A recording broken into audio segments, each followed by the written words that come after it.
is about traversing European coastlines. It's a big project involving more than 150 groups from 7 institutions, 29 countries by now. And it's really about environmental sampling, considering the smallest units, the molecules, but going up to the animals in biology and studying the life in context.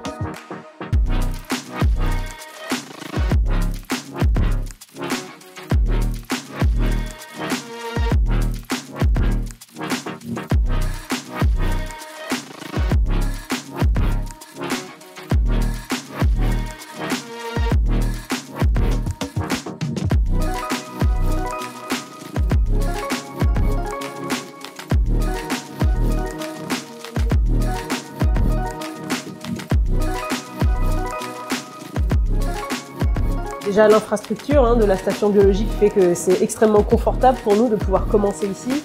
Pour être tout à fait honnête, c'est super. Ça va être difficile en fait d'ensuite, on va dire, bouger toutes ces machines-là dans le camion.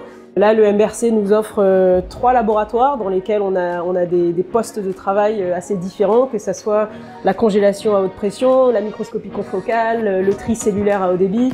L'idée, c'est vraiment d'être le plus complet possible pour étudier cette interface, cette connexion. Donc on va étudier les virus de bactéries, les virus de micro-organismes marins, mais aussi des organismes plus gros comme des vers plats ou des macroalgues.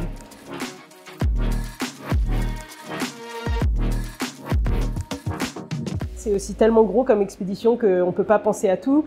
Et il y a une très grande réactivité des partenaires locaux qui nous aident. Bon, bah voilà, j'ai besoin de 10 litres d'eau de mer filtrée, autoclavée. Bon, bah ok, le lendemain, c'est là. Donc ça, c'est quand même très, très confortable. Et aussi très intéressant de pouvoir échanger avec les chercheurs. Donc l'idée, c'est aussi que le MBRC sert d'endroit d'accueil pour que les chercheurs locaux viennent nous voir avec leur expertise, avec leur système modèle et puissent utiliser ces machines, surtout avec les techniciens qui savent s'en servir.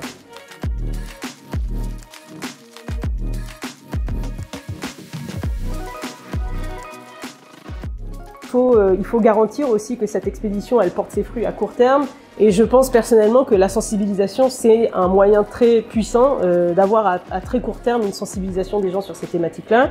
Donc très concrètement c'est une activité organisée autour d'une île qui s'appelle Nexus Island, qui veut dire connexion.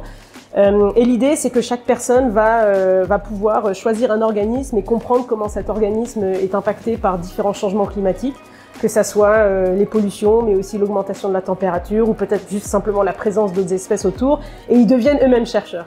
Et c'est très puissant parce que quand on fait l'expérience de quelque chose, c'est vraiment le meilleur moyen d'apprendre.